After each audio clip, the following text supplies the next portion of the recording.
Fala galera do nono ano, tudo bem com vocês? Aqui é o professor Éder e hoje iniciaremos a nossa primeira aula aí do ano letivo de 2021, ainda de forma remota, né? Então nessa primeira aula a gente vai falar um pouco da economia mundial, principalmente sobre a diferença entre os dois principais sistemas econômicos aí que perduraram durante o século XX, né? O capitalismo e o socialismo.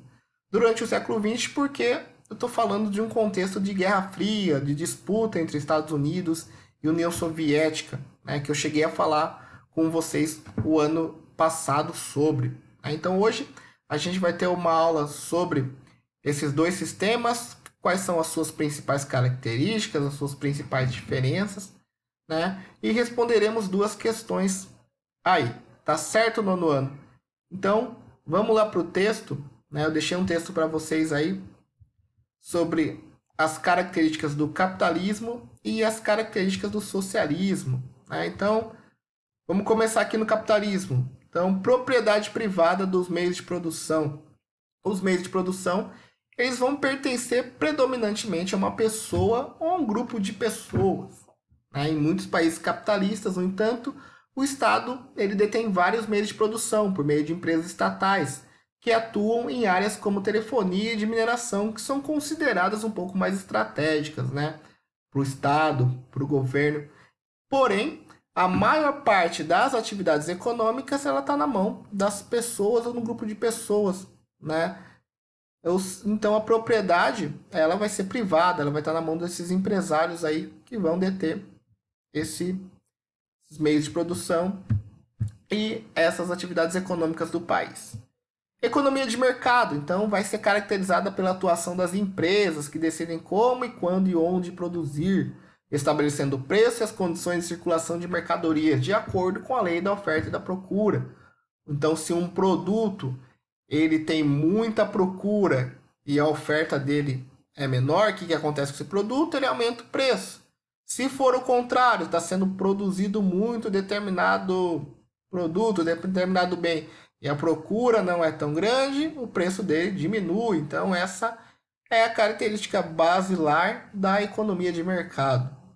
Lei da oferta e da procura foi isso que eu acabei de falar para vocês aí dessa questão entre a quantidade de oferta, ou seja, a quantidade de produção, e a procura desse bem que está sendo produzido.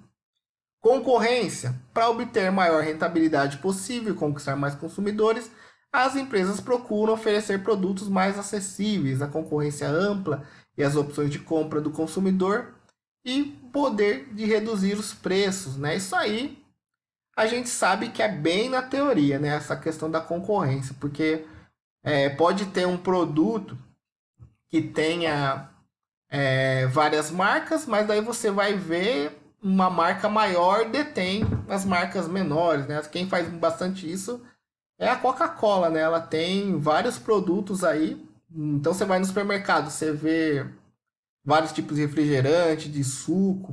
Você acha que você está tendo uma oferta grande, né? Que está tendo concorrência, mas não. Quando você vê, são produtos da mesma empresa, ok?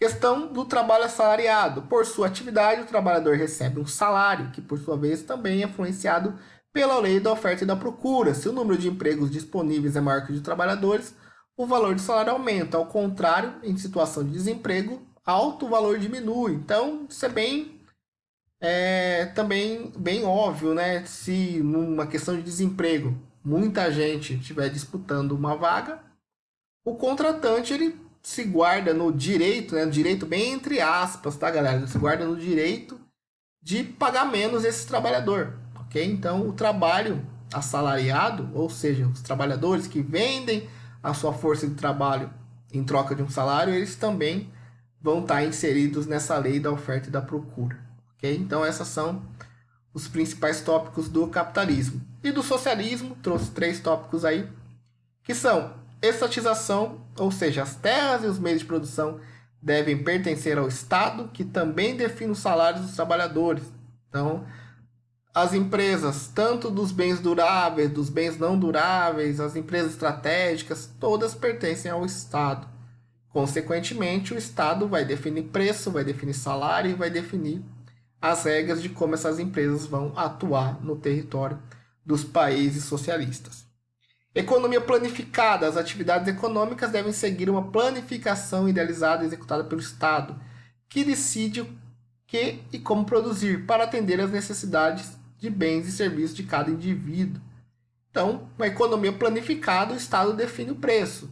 Se o produtor de batata está lá com a sua área de plantação, o Estado vai falar, ó, você vai vender essa batata, sei lá, R$5, R$4 o quilo. Ele não pode aumentar esse preço. Então, essa é uma economia planificada para garantir o acesso ao produto. Esse é o lado bom. Só que tem o lado ruim também.